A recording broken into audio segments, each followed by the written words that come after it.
Greg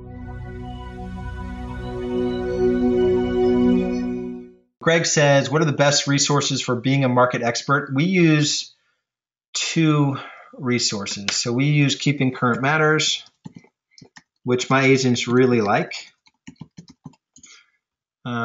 Steve Harney, it's once a month, and he's got a bunch of different tools and stuff. They actually have a blog as well. And then we use Claris Market Metrics. Market Metrics. So on listing appointments,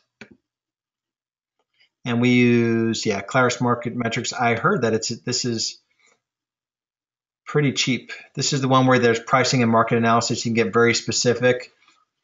Highly recommend it. In some markets, it's not available. This is a game changer.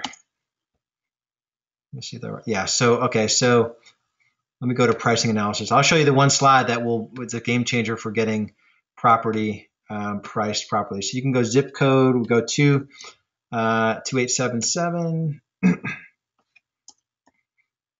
It's going to pop up here. There you go. And we're looking at, let's call it 400. We pick this range based on what they think the home's worth and what we think it's worth. So they think it's worth 450. We know it's worth 400, so we bracket that. And then we just do a search. And then there's one chart in here in particular, which is just, it usually tells exactly the story that you need to tell. So when I was giving listings, and this is with regard to pricing, so there's two, our process is we prep for the appointment, do all that stuff, seller interview, all that ahead of time. Pre-list package goes out, listing agent gets to the door, they do the walkthrough, they build rapport is the only reason to do the walkthrough. We don't pick on the property. We sit down and then we get into the market, show them that we're the expert. There's a series of other slides. There's market dynamics and pricing analysis. You talk about inventory and absorption and all that good stuff. But this one is one that you'll come back to over and over again and basically say, this tells the story exactly the way you want it to. Almost, I couldn't have scripted it better. I didn't do this on purpose, obviously. But okay, Mr. Seller. So let me kind of go through this. So there's three outcomes here. You could be a filled in dot.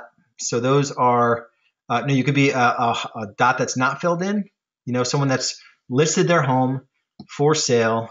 They sold it without requiring a price reduction. Then you could be a filled in dot. So they still sold their home, but they had to have a price reduction. Or you can not be a dot at all on here. And there's a full 50% of properties that are listed that don't make it on this chart in terms of selling during their listing period. So let's look at the data here. So for sellers that priced their property correctly, they were on the market. They priced their property at $424. They sold for $417, 1.6% off of their original asking price in 33 days with no price reductions. For those that missed the price out of the gate, so they cheated on the high side, they priced their home almost at $450, so $25,000 higher. They sold it for almost exactly the same amount, but 7% off the original asking price. It took them 3 times as long to sell, and they had 2 price reductions on average. So off script here, the good thing about that is saying, so we can choose one of 2 paths. So we want to have a successful outcome.